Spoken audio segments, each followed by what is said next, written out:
Hey guys, welcome back to the channel. Now this is going to be a quick side-by-side comparison of Arken Optics EP5 and the EP5 Gen2. Now I'm going to try to compare these two optics in under 60 seconds. Now a lot of people are asking, do I need that EP5 Gen2? Should I upgrade? So I'm going to show you guys a few differences between these two scopes and let you decide, do I need that Gen2 or should I stick with that Gen1?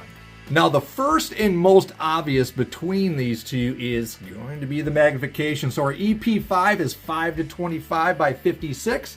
Our EP5 Gen2 is the 7:35 by 56. Now, looking at the length of the optics, you're going to notice that the EP5 Gen2 is longer in this area right here to accommodate the increased magnification.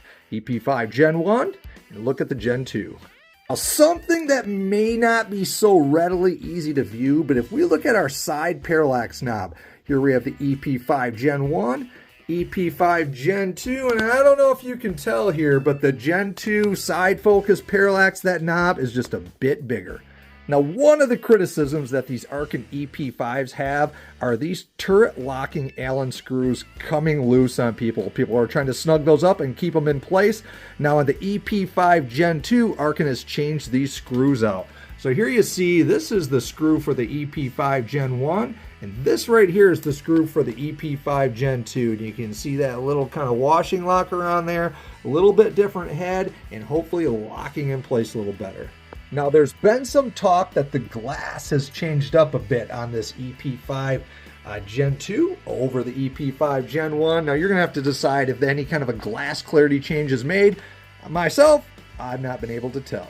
Well, if you look at the two diopters on these optics, you're going to notice some subtle changes on the EP5 Gen1. Let's look at our diopter and move on to the Gen2. You can see the diopter is a little bit thicker here.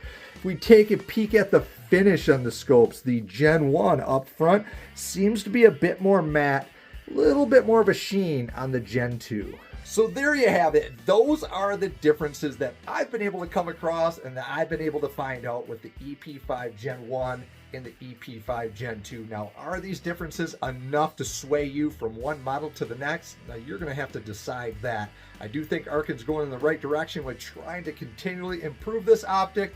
You're going to have to get your hands on a Gen2 if you've got that Gen1 and compare these things side by side and really tell the difference. So hey, thanks for checking back in. I hope that was quick, and get on out there and keep on shooting.